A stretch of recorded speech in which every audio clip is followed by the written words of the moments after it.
Hi Jurgen, hope you're well. I just wanted to start with, first of all, the German government obviously informing Leipzig that there will be no exception for Liverpool to travel over for the first leg of the Champions League game. What do you see now as the ideal solution to make sure your away leg is played? That's not my job, to be honest. Our people are working together with UEFA, with Leipzig, I guess, and we find out where we'll play the game. So it's not our decision.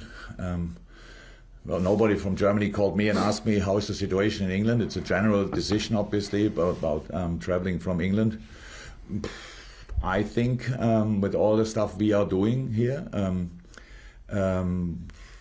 the record we have with cases, the discipline we show with all the stuff we do, I think it would be absolutely reasonable to make an exemption.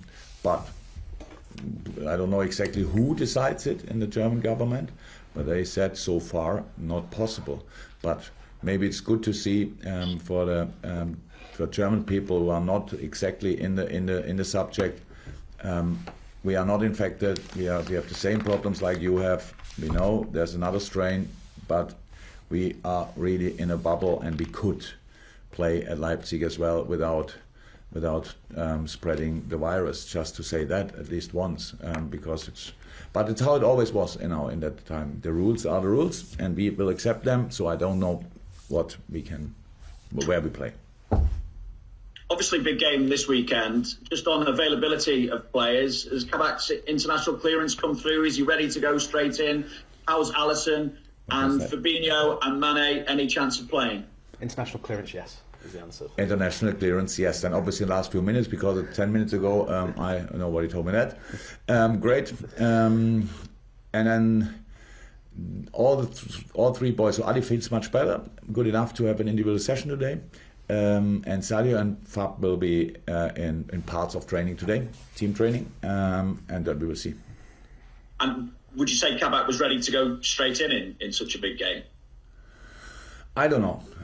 It's about our situation. We will see who can play again, who cannot, who should not play again, or should play again. All these kind of things, and then we will see. So in the ideal world, you have a few weeks and work together on defensive things, especially on organization, all these kind of things. The boys now, Ben and Ozan had yesterday an analyze meeting where they trained, but they had an analyze meeting where they got shown all the stuff we do usually, like a center half movie.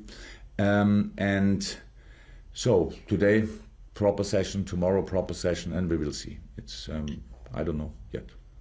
I'm sure you were expecting me to ask about the title race, but obviously after Wednesday night, Andy Robertson said, as this moment stands, we're not in the title race. We're 7 points behind them, and they have a game in hand. But how would a win change that perspective this weekend? So after 2 years now, getting this question all the time, when we were close enough that it might have made some sense, I just don't see it in a moment. Look, you have to win football games. If you do that often enough, then there's a specific moment in the season when it's clear. Okay, now we go for it. We were in the last 2 years in that situation. In the moment, we are not. So why should we think about it? What we have to think about, collect enough points that it might happen in April, May again. But I don't know yet. So why should we only think about it? We only think about it because we got asked, but it's not important. It's not what drives you, what gets up every morning or drives us through the day. Without being so close to City or whoever is top of the table that we don't like football and we think that it's not worth working or whatever. That's not the case. We really try hard in a very, very tricky season. And we will continue trying 100%, and Sunday the next time. Brilliant. Okay, we're going to go to Simon Crabtree, PLP, for a couple. Simon. Thanks, Jackie. Hi, Jurgen. Are you okay? Just a quick one, first of all. Sorry, who's Jackie? I thought you were Jackie Weaver. Sorry. No. Oh, God. Sorry. Don't ask. Go on. Don't. Okay. That's why I left it. Anyway, Jurgen, as far as fatigue is concerned, you mentioned the mental fatigue bit after the end of it as well. And I know Pep has spoken a little bit or touched upon the physical fatigue of things as well. And his team are apparently running less a lot this season than they were. And that's obviously paying dividends. So in terms of all that process, what do you need to do, or what can you do? Playing football, recover, train, recover, all that stuff. Using each single minute each day you can get to recover. That's how it is. And the more you keep the ball, the lesser you have to run, probably. That's the truth. And yeah, we had difference. That's just, we didn't have a break. Huh? I think City had a 2-week break for COVID reasons, and that all. It's really tough. It's a tough year. It's a tough season. I know for some teams it looks like lesser, but for us, obviously, for the reasons you know, it's tough. And that's why I said when I spoke, it's actually the first time that I felt that way. But after a week with twice traveling to London, playing 2 intense games, 2 really good games. I don't think we run too much in these games. I don't think we run exactly as much as we had to win the game. And then we came back and faced a Brighton team who had a good idea, and we were not ready in that moment. Obviously, the boys wanted, but couldn't. And if they couldn't, then you see that. Then there are two possible reasons. They don't want. I can say that's not the case, or they can't. So if that's the case, you have to think why they couldn't, and that was the thing what I was talking about after the game, and that's all. And now we have another 4 days, and things are different and stuff like this. So we had twice the short end of the week, like 2 days in between the games. So that's really short. With the travel, that's no excuse. It's just an explanation. And for that game, we were not fresh enough. That's it. There's some odd anomalies this season with away wins. I don't know whether it's over 40% this season of being away wins, which would be the highest ever in the Premier League if it was to continue than that. And there's only been, I think, one in the last 24 meetings between you and Manchester City that's actually been an away win as well. So how do you given the fact that you've not won at Anfield, or you've lost the last 2 at Anfield, how do you get the magic back to make sure that run, the away wins don't suddenly change here? Yeah. By playing really good football. It's not that I can say now, and boys, come on, don't forget, everybody knows it's Anfield. We love playing there. Still, we love playing there. It's a great place, the best place we can imagine. So it's all good. But we didn't win the last 2 games, I know that. But we were not interested in winning 68 in a row. So why we should now make the games we didn't win bigger than it is? I don't think I could sit here when we lost 68 in a row or something like that. That would be a real sensation. So it's all about trying again. It's all about being positive, enjoying football, all these kind of things. It's and make it a fortress again. That's how it is. But it will not happen in a press conference with what I would say here. I'm not 10% in the mood to speak about anything. I would talk to my players, because when I'm with them, I'm with 100%. They're here. It's still like paid holiday, so I cannot win the game here. I cannot lose the game here. The only thing I have to do is answer questions, and that's what I do, but not about what I'm telling my players.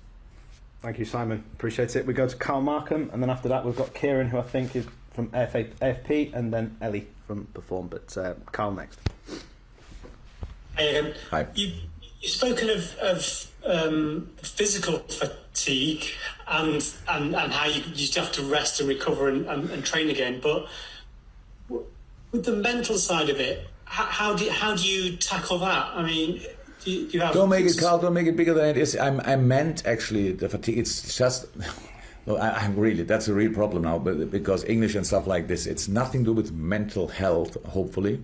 So when I spoke about we were not fresh enough, and fresh has 2 aspects, it's here and there, so legs and mind as well. So that's what I wanted to say, no issues, no real issues or whatever. It just was intense, it looked heavy in moments, the passing was not as hard, as clinical as it should have been, and these kind of things. So why should that happen? The reason for it, because we're not ready, not fresh enough. That's much more. It's not a mental. So how I said, I was not happy with using the word, but I just wanted to make sure that's not only the legs. There are other things as well. Because, again, go through that week. It's not, and we have to prove that we can get freshness back and all these kind of things. We will. But for that moment, we didn't have enough time, obviously, because everybody could see it then on the pitch. In that case, does a game against City, always help, kickstart that again? In terms of your biggest rivals. That's the plan. That's the plan. Good plan, huh? Yeah, good plan. Yeah. Thank you. Are you expanding on that, Carl, or is that you? I think that's me. Yeah. Thank Thanks. you. Yeah. Okay, we go to Kieran Canning from AFP. Kieran. Hi, Jurgen. Hi. I just wondering, Ruben Diaz has made a massive impact at City this season in terms of their record defensively. I'm just wondering, do you see any parallels with the difference that he's made with how Virgil helped you? Wow, that's really harsh one, huh? So you talk about a centre half. That's not nice. Yes, he had obviously impact. He was a good player. Come on. City's a good team. To be honest, it's a really good team. They were always. But they, good business. Absolutely. Do I compare it with Virgil?